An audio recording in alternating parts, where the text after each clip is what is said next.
Ce saut de 5 ans après la maladie de Serkan, c'est une décision narrative très forte. La série ne nous montre pas ce qui s'est passé pendant ces 5 ans, elle nous plonge directement dans le présent. Et c'est à nous de reconstituer les pièces du puzzle. Qu'est-ce qui a poussé Eda à partir? Pourquoi ne lui a-t-elle rien dit pour Kiraz? Ces questions vont hanter chaque scène de cet épisode. Ça commence avec Serkan qui cherche un bâtiment au sommet d'une montagne. Les indications qu'on lui a données sont confuses. Il tourne en rond autour de l'hôtel de ville. Il s'énerve. Il menace de partir. Serkan Bolat perdu sur une route de montagne, 5 ans plus tard. Certaines choses ne changent pas. Et quand il arrive enfin, on lui annonce qu'il doit partir travailler à New York, puis un mois entier dans une montagne isolée au Minnesota. Loin de tout, loin d'un hôpital. Et Serkan refuse catégoriquement. Il dit qu'il ne veut pas travailler loin d'un hôpital. Et là, même 5 ans après, ce refus dit tout. La maladie l'a marqué, elle a changé ses limites, et il ne peut toujours pas l'expliquer aux autres. Ce refus de Serkan est le premier signe que sa maladie a laissé des traces profondes dans sa façon de vivre et de travailler. 5 ans ont passé, mais la peur reste. Et cette peur silencieuse qui guide ses décisions sans qu'il puisse l'expliquer, c'est quelque chose que beaucoup de personnes ayant traversé une maladie grave peuvent reconnaître. Piril tente de le retenir. Elle évoque ses anciennes hallucinations liées à un problème médical. Et Serkan la rassure, il n'a plus de tumeur. Ses examens récents sont bons.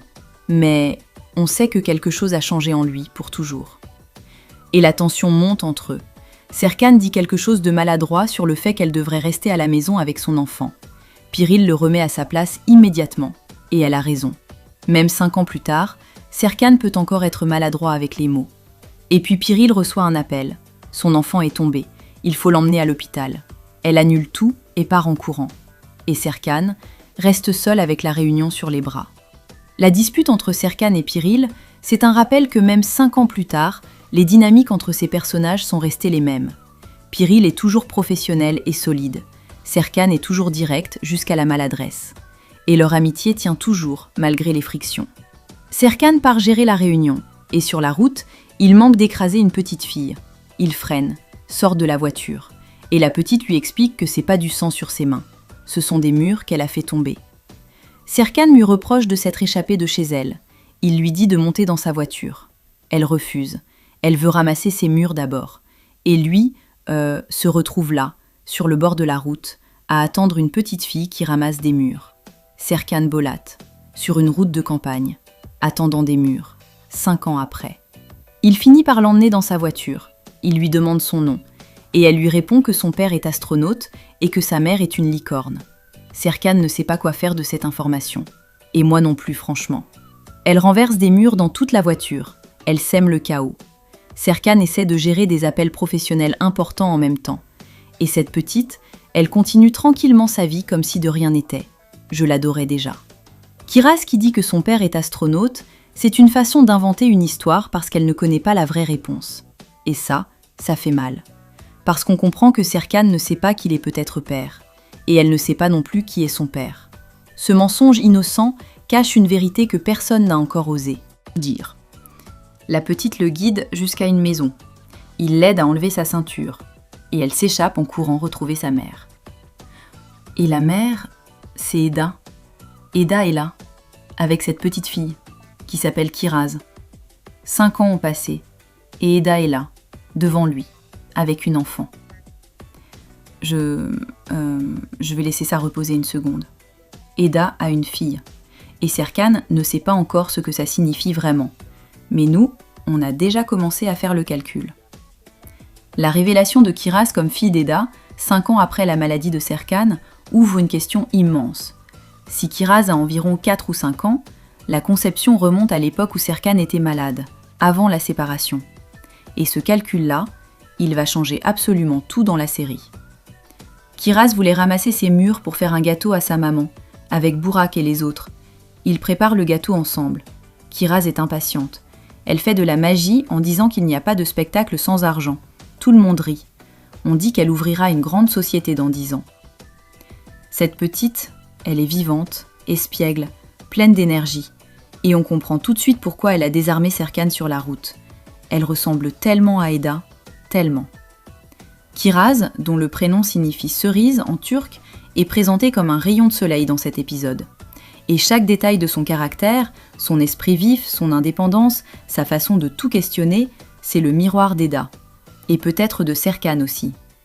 On cherche des ressemblances, et on en trouve. Et puis, Serkan est en proie à des hallucinations. Il croit voir une femme qui le fixe. Il se dit que ce n'est pas réel, mais l'image persiste. Elle se rapproche. 5 ans après sa maladie, les hallucinations sont revenues. Et la femme, c'est bien réel. C'est Eda. Il ne hallucinait pas. Eda est vraiment là, devant lui. Et il est tellement sous le choc qu'il lui demande si elle n'est pas en Italie. Eda lui explique qu'elle s'occupe du paysagisme du projet de l'hôtel. Elle vit temporairement sur place. Et Serkan, il la regarde comme si 5 ans venaient de s'effacer d'un seul coup. Le retour des hallucinations chez Serkan 5 ans après, c'est une information médicale importante. Sa maladie n'est peut-être pas complètement derrière lui. Et le fait que la première hallucination soit le visage d'Eda, ça dit tout sur la place qu'elle occupe encore dans son esprit, même inconsciemment. Serkan lui propose de prendre un café.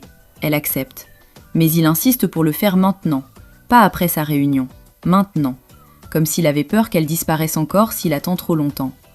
5 ans, et cette peur-là n'a pas changé. Ils conviennent de se retrouver sur la terrasse près de la plage. Et moi, j'avais envie de pleurer. Parce que les retrouver comme ça, 5 ans plus tard, sur une terrasse au bord de la mer, c'est beau et douloureux en même temps. Pendant ce temps, Enguin et Pyrrhil se disputent. L'enfant s'est blessé et a eu besoin de points de suture. Pyrrhil accuse Enguin d'irresponsabilité. Enguin se défend. La tension monte. 5 ans ont passé, mais les disputes de parents, elles ressemblent toujours aux mêmes. Ces deux-là qui s'aiment profondément et qui se blessent dans un moment de peur. C'est tellement humain. La peur d'un parent quand son enfant se blesse, ça dépasse toute logique et ça pousse à dire des choses qu'on regrette. De son côté, Aydan confie à Kemal qu'elle est heureuse de leur relation. Mais elle a peur. Elle craint qu'il se lasse d'elle quand ils vivront vraiment ensemble. Elle attendait ce moment depuis des années. Et Kemal pose un ultimatum. Il veut qu'elle révèle leur relation à Serkan. Sinon, c'est terminé. Aydan est coincée entre son fils et l'homme qu'elle aime. Et après 5 ans de secret, ce choix n'est toujours pas simple. Aydan et Kemal, qui vivent encore leur relation en secret 5 ans après, ça montre à quel point Aydan protège son fils avant tout, même au détriment de son propre bonheur. Et Kemal, qui en a assez d'attendre, c'est légitime. 2 personnes qui s'aiment, mais qui avancent à des rythmes différents. C'est une des réalités les plus douloureuses de l'amour. Et au café sur la terrasse, Eda exprime sa colère, même 5 ans après. Elle lui dit qu'il l'a détruite, avec son ego, avec sa colère. Elle affirme qu'elle ne reviendra jamais vers lui, qu'elle n'est plus la même femme. Serkan reconnaît qu'il a changé, qu'il s'est retrouvé lui-même pendant et après la maladie. Mais il jure qu'il ne tombera plus jamais amoureux. Et puis, Serkan lui raconte la petite fille et les murs du matin. Il parle de Kiraz, sans savoir que c'est peut-être sa fille. Et Eda l'écoute, avec ce sourire qu'elle essaie de cacher, et ses yeux qui en disent beaucoup trop. Il dit que le monde est déjà trop peuplé, qu'il ne veut pas d'enfants. Et Eda, elle ne dit rien. Elle garde son secret, encore. Et moi, j'avais la gorge tellement serrée. Cette conversation au bord de la mer est construite sur une ironie douloureuse. Serkan parle de Kiraz avec tendresse, sans savoir qui elle est vraiment. Il dit qu'il ne veut pas d'enfant, devant peut-être la mère de son enfant. Et Eda, qui l'écoute en sachant tout, ce silence-là est l'un des plus lourds de toute la série. Voilà mes amis pour cet épisode 122. 5 ans après la maladie de Serkan, une petite Kiraz et ses murs, des hallucinations qui se transforment en vraies rencontres, et une terrasse au bord de la mer pleine de non-dits. Cet épisode, il m'a pris par surprise. Je savais qu'il y aurait un saut dans le temps, mais je n'étais pas préparée à Kiraz, à cette petite fille espiègle qui ressemble tellement aux deux, et à toutes ces questions qui restent sans réponse. Qui est le père de Kiraz? Pourquoi Eda ne lui a rien dit? Et qu'est-ce qui s'est vraiment passé pendant ces 5 années? Si cette vidéo vous a plu, laissez un commentaire, un like et abonnez-vous à la chaîne, ça m'aide vraiment beaucoup chaque semaine. Merci pour votre fidélité. Rendez-vous tout de suite pour l'épisode 123, Kiraz est là. Eda et Serkan au même endroit. 5 ans de secret. Et tout ça va finir par exploser.